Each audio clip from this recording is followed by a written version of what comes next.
readers, welcome back to Reads with Rune B with me, Rune B. Today we are starting our read, Oliver Twist. Here is our cover. Oliver Twist by Charles Dickens. Chapter 1. Treats of the place where Oliver Twist was born and the circumstances attending his birth.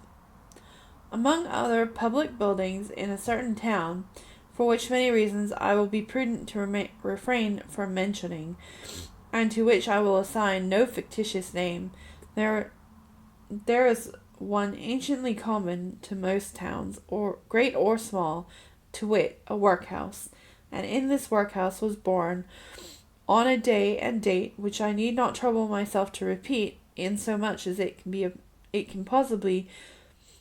can be of no possible consequence to the reader. And in this stage of the business at the events, the item of mortality, whose name is prefixed in the head of this chapter.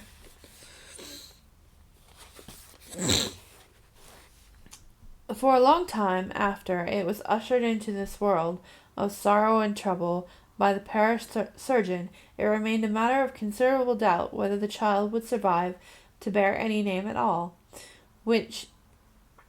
in which case it is somewhat more than probable that these memoirs would never have appeared, or if they had, that being comprised within a couple of pages, they would have been possessed of the inestimable merit of being the most concise and faithful specimen of biography extant in the literature of any age or country.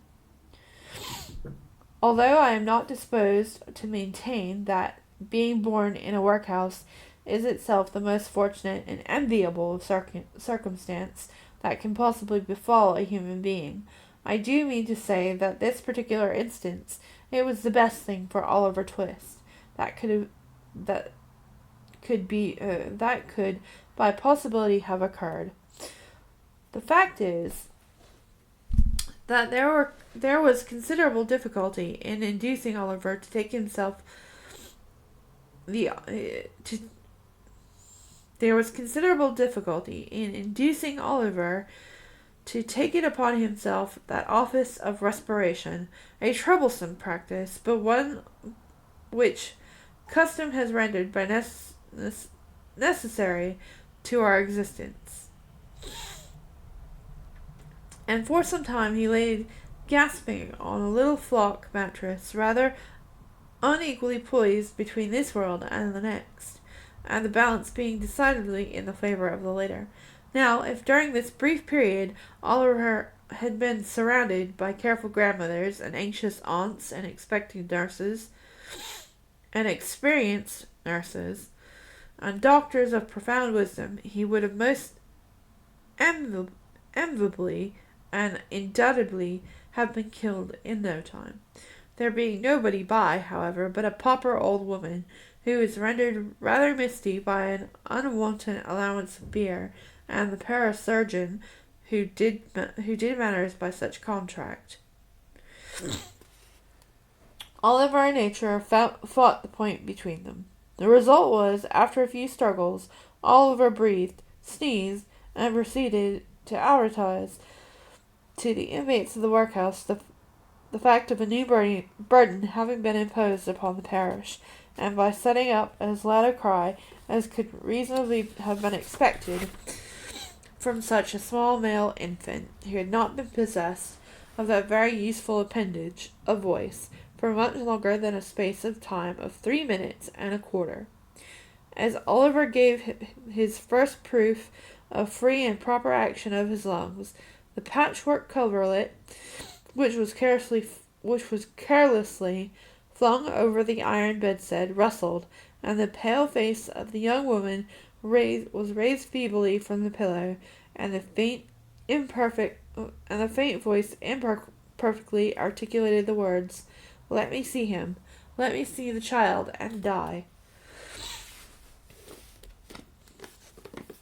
The surgeon, who had been sitting with his face turned towards the fire, giving the palms of his hands a warm and rub alternately, As the young woman spoke, he rose, advancing to the bed's head, and said, with more kindness than might have been expected of him, "Oh, you mustn't talk about dying yet." "Lord bless her heart, dear, no," interposed the nurse, hastily depositing into her pocket a green glass bottle, the contents of which she had been tasting in the corner with evident satisfaction. "Lord bless her dear heart, when she has lived as long as I have, sir, and have 13 children of her own, and all of 'em dead except 2, and them in the workings with me, she'll know better than to take on that way. Bless her dear heart. Think what it is to be a mother. There's a dear young lamb. Do." Apparently this conciliatory perspective of a mother's prospects failed in producing its due effect. The patient shook her head, stretched out her arms towards the child. The surgeon deposited it into her arms. She imprinted her cold white lips passionately on its forehead, passed her hands over her face, gazed wildly around, shuddered, and fell back, and died. They chafed her breast, hands, temples, but the blood had stopped forever. They talked of hope and comfort. They had been strangers too long. "It's all over, Mrs. Thingummy," said the surgeon at last. "Ah, poor dear, it is," said the nurse, picking up the cork of the green bottle, which had half fallen out onto the pillow. She stooped to take up the poor child. "Poor dear, you needn't mind sending up to me if the child cries, nurse," said the surgeon, putting on his gloves with great deliberation. "It's very likely will be troublesome. Give it a little gruel, if it is." He put on his hat, and pausing by the bedside on his way to the door, he added, "She was a good-looking girl, too. Where did she come from?" "She was brought here last night," replied the old woman, "by the overseer's order. She was found lying in the street. She had walked some distance, for her shoes were worn to pieces, but where she came from, or where she was going, nobody knows."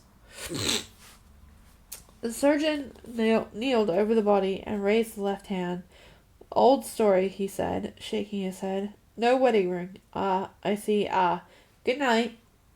The medical gentleman walked away to dinner, and the nurse, having once more applied herself to the green bottle, sat down on a low chair before the fire and proceeded to dress the infant. What an excellent example of the power of dress young Oliver Twist was, wrapped in a blanket which had hitherto formed his only covering. He might have been a child of a nobleman or a beggar. It would have been hard for the haughtiest stranger to have assigned him his proper station in society, but now that he was enveloped in an old calico robes, which had grown yellow with the same service, he was badged and ticketed, and fell at once into his place. A parish child, the orphan of the workhouse, a humble, half-starved drudge, to be cuffed and buffeted through the world. Despised by all and pitied by none, Oliver cried lustily. He could have known if he could have known he was an orphan, he left to the tender mercies of churchwardens, overseers, perhaps he would have cried a little louder. And that is where we leave our story of Oliver Twist. See you next time, readers. Bye for now.